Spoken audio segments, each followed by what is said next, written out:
اعوذ باللہ من الشیطان الرجیم بسم اللہ الرحمن الرحیم السلام علیکم ورحمۃ اللہ وبرکاتہ۔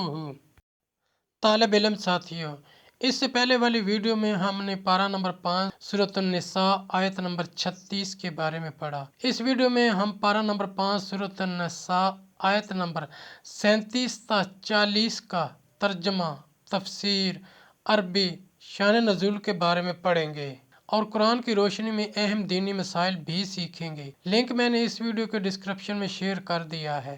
فرمانے والی شان ہے کہ علم حاصل کرنا ہر مسلمان مرد عورت پر فرض ہے۔ اے اللہ ہمارے علم میں اضافہ فرما، آمین۔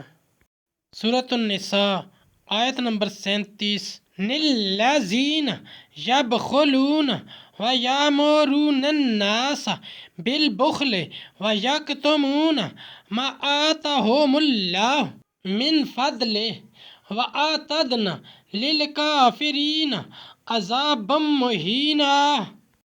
ترجمہ: جو آپ بخل کریں اور اوروں سے بخل کے لیے کہیں، اور اللہ نے جو انہیں اپنے فضل سے دیا ہے اسے چھپائیں، اور کافروں کے لیے ہم نے ذلت کا عذاب تیار کر رکھا ہے۔ آیت نمبر 38۔ والذین ينفقون اموالهم رئاء الناس ولا يؤمنون باللہ ولا بالیوم الآخر ومن یکن الشیطان لہ قرینا فساء قرینا۔ اور وہ جو اپنے مال لوگوں کے دکھاوے کو خرچ کرتے ہیں اور ایمان نہیں لاتے اللہ اور نہ قیامت، اور جس کا مصاحب شیطان ہوا تو کتنا برا مصاحب ہے۔ آیت نمبر 39۔ وماذا علیہم لو آمنوا باللہ والیوم الآخر وانفقوا مما رزقہم اللہ وکان اللہ بہم علیما۔ ترجمہ: اور ان کا کیا نقصان تھا اگر ایمان لاتے اللہ اور قیامت پر اور اللہ کے دیے میں سے اس کی راہ میں خرچ کرتے، اور اللہ ان کو جانتا ہے۔ آیت نمبر 40۔ ان اللہ لا یظلم مثقال ذرۃ وان تک حسنۃ یضاعفها ویؤت من لدنہ اجرا عظیما۔ ترجمہ: اللہ ایک ذرہ بھر ظلم نہیں فرماتا، اور اگر کوئی نیکی ہو تو اسے دگنی کرتا اور اپنے پاس سے بڑا ثواب دیتا ہے۔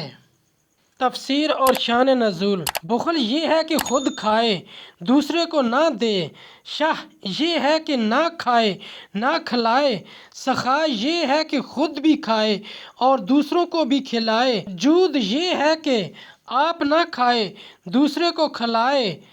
شان نزول: یہ آیت یہود کے حق میں نازل ہوئی جو سید عالم صلی اللہ علیہ وآلہ وسلم کی صفت بیان کرنے میں بخل کرتے اور چھپاتے تھے۔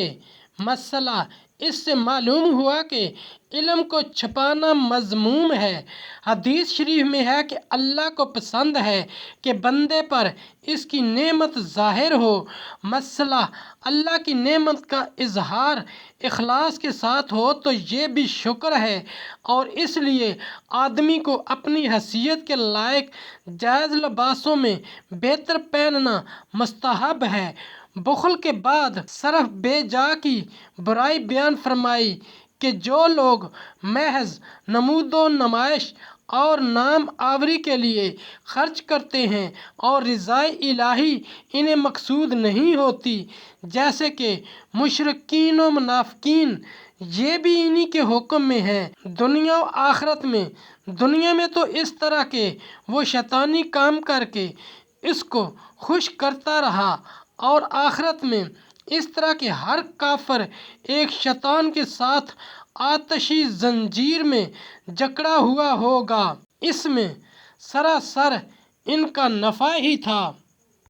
ساتھیوں، ہم نے قرآنی تعلیمات کو دنیا کے کونے کونے میں پہنچانا ہے، اس لیے آپ بھی لائک کیجئے، شیئر کیجئے، اپنے دوستوں اور اپنی فیملی کو میرا چینل قرآن ود ایڈیپیڈیا سبسکرائب کرنے کی دعوت دیجئے اور گھنٹی بجانا نہ بھولنا، تاکہ اگلی ویڈیو کا نوٹیفیکیشن آپ کو وقت پہ مل سکے۔